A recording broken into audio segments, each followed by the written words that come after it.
राम राम जी। सभी भाई बहनों को राम राम। मैं हूं बाबा रामदास। आप देख रहे हैं बाबा की खरी खोटी और स्लो जिंदगी। और आज मेरे साथ दिल्ली नोएडा से जुड़े हैं अजीत राय जी। इनका नए चैनल का नाम है प्रपंच तंत्र। वाह साहब, नाम बड़ा बढ़िया छांट के रखे हैं राय साहब। तो राय साहब पेशे से हाउस सड़क बनाने वाले इंजीनियर हैं और बहुत बड़े बड़े जो ये गडकरी साहब के जो प्रोजेक्ट है ना, लमका जो नौ बड़का प्रोजेक्ट 6-6 8-8 लेन वाले जो एक्सप्रेस वे बनाते हैं वो यही बनाते हैं। और बड़े अच्छी टिप्पणीकार हैं, बड़े अच्छी राजनीतिक विश्लेषण बहुत अच्छा है। अच्छा राय साहब नमस्कार। पहले दर्शकों से आपका परिचय हो जाए और आपके चैनल नमस्कार। के बारे में बता दीजिए। नया चैनल शुरू किए हैं जी? हाँ जी, मैं पंचतंत्र पढ़ रहा था और पंचतंत्र क्या शानदार किताब है। उसको बच्चों का बताकर हमें पढ़ने से रोका गया कि मतलब बड़ों की नहीं, वो बच्चों की किताबें हैं, लेकिन वो बिल्कुल शुद्ध रूप से ओनली फॉर एडल्ट्स बुक है। अगर आपके घर में अच्छा। है तो उसको बच्चों की पहुंच से दूर रखिए। उसको लिखा ही एडल्ट्स के लिए गया है। तो मैंने कहा कि इस किताब का इस्तेमाल कुछ होना चाहिए। तो मैंने उसी से प्रेरित होकर प्रपंच तंत्र बनाया, जिसमें उसकी कहानियां, उसके रेफरेंसेस यूज करके मैं अपनी बात कह सकूं। अभी शुरुआत है, देखिए क्या होता है। चलिए, मुझे आपका अंदाज पसंद आया। तो दर्शकों से निवेदन है कि राय साहब का जो चैनल है प्रपंच तंत्र, उसको आप लोग लाइक सब्सक्राइब कीजिए। अच्छा, मुझे राय साहब एक बात बताइए। मैथिली ठाकुर नामक एक बच्ची जो कि अभी मुश्किल से 25 साल की हुई है इसी साल, वो चुनाव लड़ी, जीत गई अलीनगर से, मिथिला की रहने वाली है। उसके जीतने पे जो समाजवादी पार्टी और आरजेडी के यादव जी लोग की जो प्रतिक्रिया आई है वो इतनी उग्र, इतनी भयावह, इतनी विभत्स है। और उस लड़की के पीछे जो इतना ज्यादा पड़ गए और उसके खिलाफ इतना गंदा अभियान चला, मतलब मोदी जी और उसको लेके एआई वीडियोस बनाए गए हैं और ऐसे वीडियोस बनाए गए हैं कि मैं आपको बता नहीं सकता। और इतना गंद बका गया है उसके खिलाफ। तो ये मुझे एक बात बताइए कि ये आरजेडी लालटेन समर्थक या अखिलेश यादव के समर्थक, उनको ऐसी क्या इनसिक्योरिटी हो गई मैथिली ठाकुर से, या हार की खींच उतार रहे हैं? ये है तो हार की ही चीज, लेकिन कभी इस लेवल तक हम लोग तो नहीं उतरते। समस्या पता है कहां है? संगति का असर। आप जिसके साथ रहेंगे वैसे बन जाएंगे। ये जो सपा के यादव लोग या राजनीति के यादव लोग जो हैं, उनका रहना उठना बैठना जो है, वो उसी कौम के साथ है जो कौम हर स्त्री में माल देखती है। उसको कोई मतलब नहीं है कि हमारी बहन है, माता है, क्या है, कैसा है। उसको कुछ मतलब नहीं है। उसके लिए हर स्त्री एक भोग्या है। अब उसके साथ ये यादव जी लोग रह रहे हैं, उठना बैठना है, उन्हीं के साथ कमेंट बाजी है। अब उनके साथ रह रह के ऐसे हो गए हैं, चुनाव में हारे हैं तो खींच निकलेगी ही। लेकिन खींच निकालने के सभ्य तरीके भी होते हैं, लेकिन वो उनको पता है नहीं। अब वो देख रहे हैं कि मतलब भाई हमारे परिचित फलाना खान साहब ऐसा ही करते थे तो हम भी ऐसा ही करते हैं, और उनसे प्रेरित होकर और उसी लेवल पे आ चुके हैं। जी बाबा जी। मुझे एक बात बताइए, चुनाव सिर्फ यादव जी लोग हारे हैं, मुसलमान नहीं चुनाव हारे? मुसलमानों के तो जीवन का मुसलमानों एकमात्र उद्देश्य है बीजेपी को हराना। मुसलमानों के लिए कोई भी हार अंतिम नहीं है। वो हारते ही अगले युद्ध की तैयारी में लग जाते हैं। उनके पास खींच निकालने की फुर्सत नहीं है। उनको सत्ता रहे या जाए वो मलाई नहीं काटते हैं। उनको सत्ता रहने का यही फायदा है कि कानून व्यवस्था उनके आड़े नहीं आती। यादव जी लोगों को मलाई खाना होता है। अब क्या कहते हैं कि भगवान बुद्ध को कोट करना चाहूंगा, भगवान बुद्ध ने कहा था कि इच्छाएं ही क्रोध का मूल। आप इच्छा करते हैं, वो इच्छा पूरी नहीं होती तो आपको गुस्सा आता है। गुस्सा तो मुसलमानों को भी आता है, लेकिन उनके लिए सीधी सी बात है, कोई हार अंतिम नहीं है। आप हार गए तुरंत अगली तैयारी में जुट जाइए। अब यादव जी लोग जो है उनकी इतना सोफिस्टिकेटेड नहीं है। उनकी एक बिल्कुल स्पष्ट लीडरशिप है जो बताती है क्या करना है और क्या नहीं करना है, कैसे करना है कैसे नहीं करना है। यादव जी लोग छुट्टे हैं, हर आदमी अपने आप में डॉन बनने की तमन्ना पाले हुए है। बस मौका मिला शुरू हो गए। अच्छा, मुझे एक बात बताइए, आप जहां के रहने वाले हैं, आपके एकदम बगल का जिला है सिवान। जी हाँ, सिवान मतलब मैं आधा सिवान का हूँ कह सकते हैं आप। मेरे मामा का घर सिवान में, मौसी का घर सिवान में, एक आध बुआ भी सिवान सिवान जिले में ही है। तो सिवान से तो मेरा पुराना संबंध है भाई। और सिवान बेशक शहाबुद्दीन का गढ़ था, रघुनाथपुर सीट से उसका बेटा उसामा साहब चुनाव भी जीत गया, परंतु बाकी सिवान तो यादव बहुल क्षेत्र है। नहीं, सिवान जो है वो क्या कहते हैं कि एससी एसटी बाहुल क्षेत्र है। जो ये गंगा जी का सरजू जी और गंगा जी का किनारा है ना, गंगा जी तो खैर जाके छपरा के पास में मिलती हैं। सरजू जी का और ये जो गंडक, छोटी गंडक जो है उसका जो मतलब एरिया है, वो सारा मतलब क्या कहते हैं कि एससी एसटी बाहुल है। इसीलिए माले का बहुत तगड़ा बेल्ट था एक जमाने में। लालू के जमाने में भी माले का इतना भयंकर बेल्ट था कि पूछिए मत।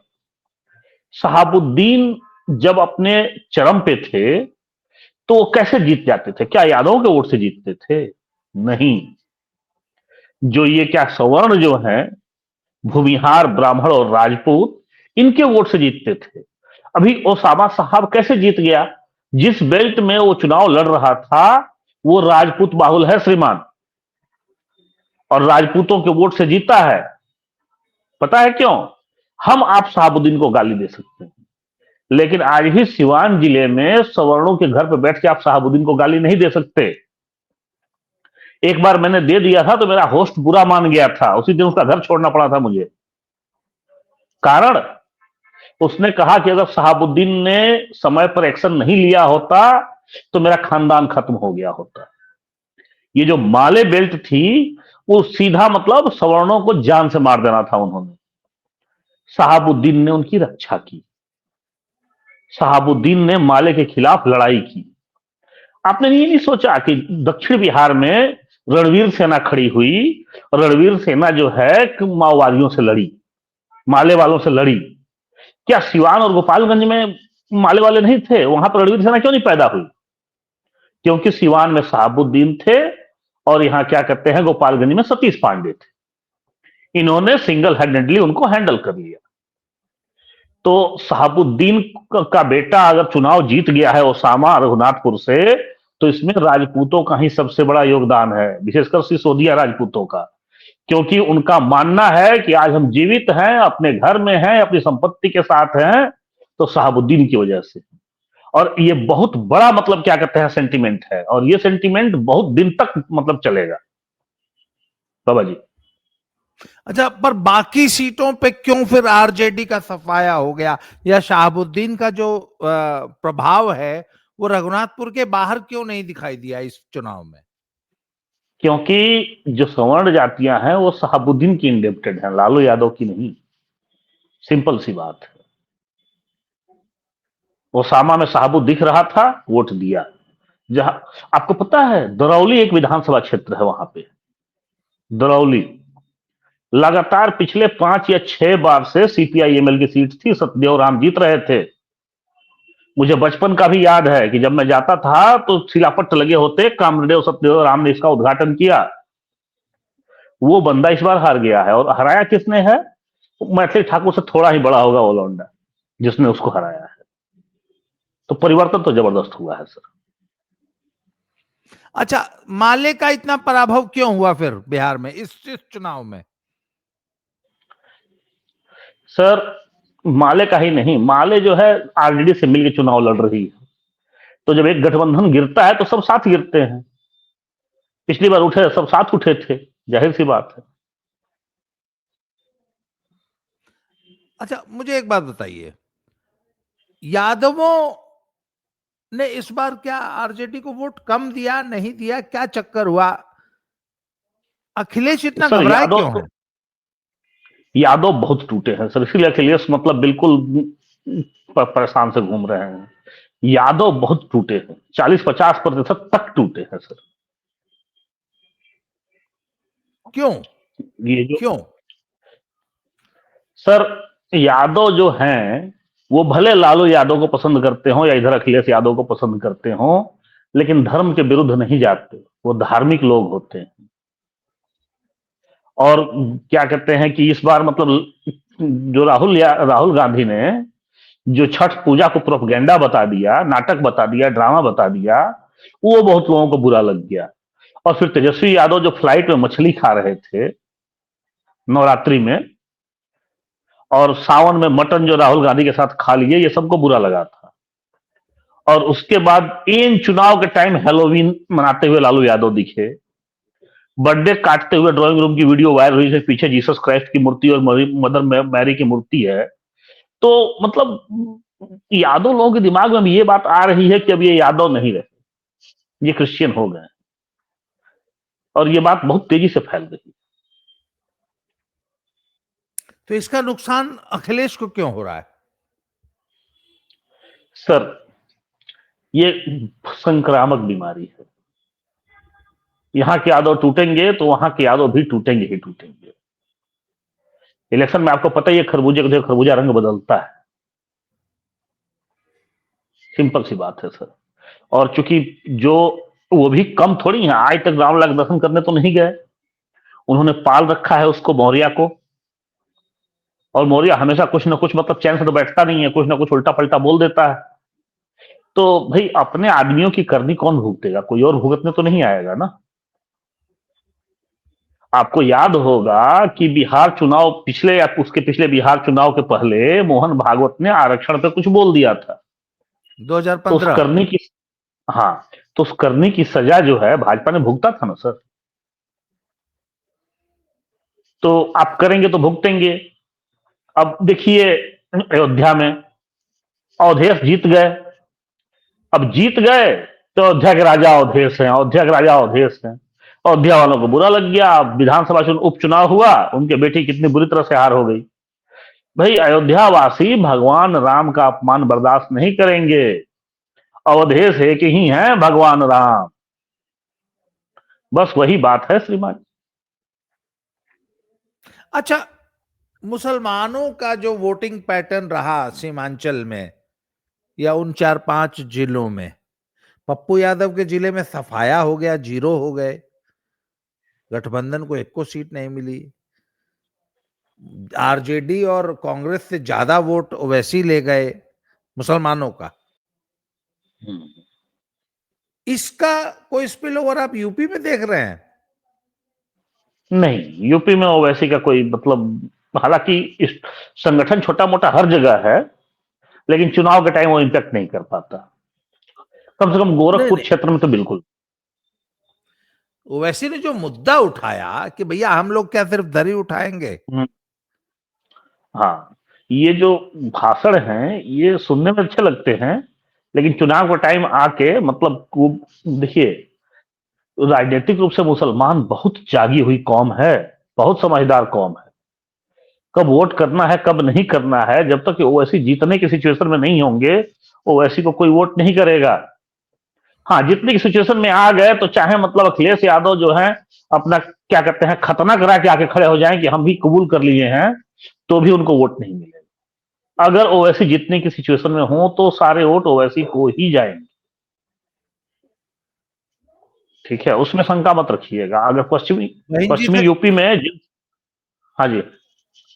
बहन जी से किसी प्रकार की कोई अंडरस्टैंडिंग, कोई tactical alliance alliance pre poll alliance होने की संभावना आप देखते हैं यूपी में? मैं बहन जी को बिल्कुल समझ नहीं पा रहा हूं। पिछले एक साल से वो क्या कर रही हैं, क्यों कर रही हैं, मुझे कुछ समझ में नहीं आ रहा है। मेरे ख्याल से भाजपा ने कोई कमजोर नस पकड़ी हुई है, वो तो ठीक है, लेकिन भाजपा को नाराज किए बिना भी काफी कुछ कर सकती हैं, वो सब कुछ वो क्यों नहीं कर रही हैं, मेरी समझ में बिल्कुल नहीं आ रहा है। तो अगर आप प्रकाश डाल सके तो डालिए। अब वापस जरा अपने जिस पॉइंट पे हमने शुरुआत की थी, मैथिली ठाकुर जैसी पर्सनालिटी, फिगर, जिसकी इमेज देश की महिलाओं में बहुत अच्छी है, महिलाएं उसमें अपनी बेटी देखती हैं, उसका ड्रेसिंग अप सेंस, उसका रंग रूप, उसकी कद काठी, वो हमारे आपके घर की बच्ची जैसी लगती है। उसको ये जो इस प्रकार, तो इनको ये नहीं लग रहा कि ये अपनी पार्टी का ही नुकसान कर रहे हैं, मैथिली जैसी होमली पर्सनालिटी फिगर को इस प्रकार गंदा बोल के? सर नुकसान नहीं कर रहे हैं, बहुत नुकसान कर रहे हैं।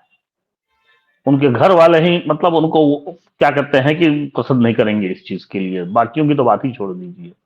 सर मैथिली की तो इमेज मेरे मन में ऐसी बच्ची की थी कि जब उसको वो टिकट देने की बात हुई तो मेरा पहला रिएक्शन यह था कि 25 की हो गई। और मतलब उसने आज तक कुछ भी मतलब उल्टा पलटा बयान नहीं दिया। केवल हाँ, एक बार आपकी जो राठौर जी हैं, ठीक है, उनके मतलब उनके गाने पर जवाब दा बिहार में का नहीं छे, बिहार में सब छे, और काफी अच्छा बनाया था, सुन के अच्छा लगा। उसके अलावा कोई राजनीतिक इतिहास नहीं है। मतलब उसको गाली दे के अपना, देखिए मोदी जी की मां को गाली दिए, नतीजा दिखा आपको। जो कुछ भी मतलब क्या कहते हैं कि देखिए भाजपा आलोचना करती है, बिलो द बेल्ट नहीं मारती है, सहानुभूति पैदा हो जाएगी। इंदिरा गांधी जो थी इमरजेंसी के बाद हार गई थी, अगर वो जेल नहीं भेजा गया होता उनको तो वो दोबारा खड़ा नहीं हो पाती। लेकिन उनके साथ नहीं, मतलब हवा बना दी गई। हाँ।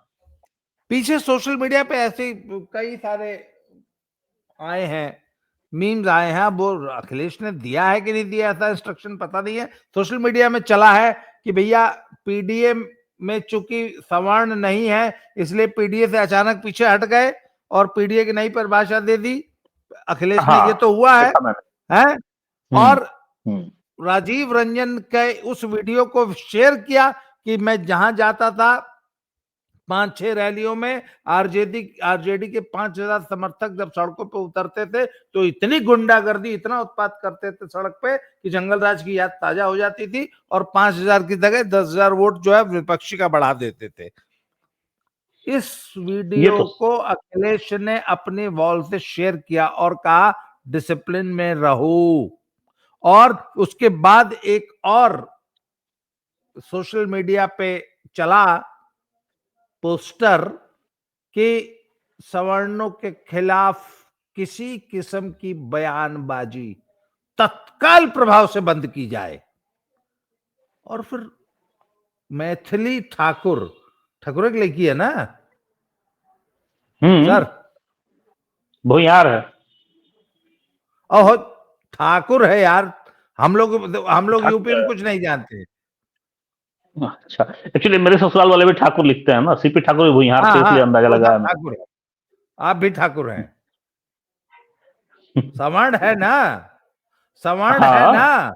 हिंदू है ना? हम्म। हिंदू है कि नहीं? हाँ, दक्षिणपंथी है कि नहीं है। हाँ, उस लड़की को गरिया के, आपको नहीं लगता समाजवादी पार्टी वाले अपनी अपने ही पैर पे कुल्हाड़ी मार रहे हैं?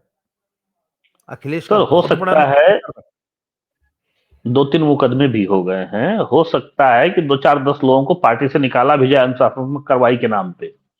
अखिलेश यादव की इस समय हालत बहुत खराब है, अंदर से बिल्कुल हिल गए हैं रिजल्ट देख के। और पिछले चुनाव में यूपी में पियरका चाचा ने धोखा दिया, नहीं तो अखिलेश का उसी टाइम बुरी गति हो जानी थी। पियरका चाचा ने साथ दे दिया होता बीजेपी का, तो अगर पियरका चाचा साथ है वो हिलेगा तो नहीं।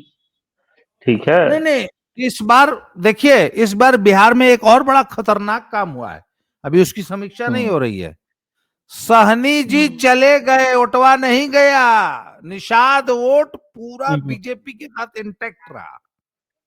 हम्म। अच्छा, ये बात आपको याद होगा अगर आपने मेरे वीडियो देखे हो, जब मैं बेचन सहनी से बात करता था वो लुधियाने वाले हम्म। लड़के थे, तो वो कहता था कि नहीं भैया, मल्लाह वोट बीजेपी और जेडीयू के साथ ही रहेगा। चुनाव के रिजल्ट ने ये बताया है। सर ये तो अरे आपकी अगर, बिहार हाँ यात्रा में जो साहनी और भारती सरनेम वाले लोग मिल रहे थे, वो लोग सिर्फ हाँ तीर का नाम ले रहे थे। बिल्कुल। तो सर हम्म। यूपी में तो बहुत बड़ी पॉपुलेशन है मल्लाह। गोरखपुर में तो भयंकर है। नहीं नहीं सर, आगरा जिले में आप, हम्म। आगरा जिले में जहां मैं रहता हूं, मेरे गांव में 5500 वोटर है पारोली हम्म। सिकरवार में, जिसमें से 5000 मल्लाह है। लोकल स्थानीय होता है। एमएलए बीजेपी से है, हम्म। मल्लाह है। हम्म। और जबरदस्त पॉपुलेशन है, पूरी जमुना और गंगा के किनारे पूरी बेल्ट मल्लाहों की है, right from beginning to end. Sir वो जिस तरीके से कंसोलिडेट हुआ है एनडीए बीजेपी के साथ, यह हम्म। भी एक बहुत बड़ा टर्निंग पॉइंट साबित होने जा रहा है। पियर का चच्चा है ये है। हम्म। कुल जी। मिला के यूपी का अगला चुनाव बहुत इंटरेस्टिंग होने जा रहा है, बहुत। और अगर हम मेहनत करें तो हमें भी बहुत मजा आएगा। तो राय साहब आज की चर्चा को ही समाप्त करते हैं, और कुल मिला के बात ये, मैसेज यही है कि भैया कार्यकर्ता जी लोग जरा थोड़ा सा कम उड़ो। कहने भैया से जी नहीं को मानने वाले वो लोग मानेंगे नहीं। नहीं मानेंगे। ना। अरे जो सही बात है, जो मंच पे चढ़ी हुई डिंपल जी को नहीं छोड़ रहे हैं, हाँ? हाँ। तो अजीत राय जी आज की चर्चा को समाप्त करते हैं। सर आपने समय दिया इसके लिए बहुत बहुत आभार, धन्यवाद। मुझे आप धन्यवाद। जरा अपना लिंक, अपना चैनल का लिंक भेज दीजिए, मैं डिस्क्रिप्शन बॉक्स में डाल दूं। दर्शकों से निवेदन है, अजीत भाई का प्रपंच तंत्र जो है लाइक कीजिए, सब्सक्राइब कीजिए, शेयर कीजिए, इनको प्रोत्साहन दीजिए। दोबारा मिलते हैं sir, thank you very much. जय श्री ठीक राम, है हर सर, हर नमस्कार। महादेव। नमस्कार, प्रणाम।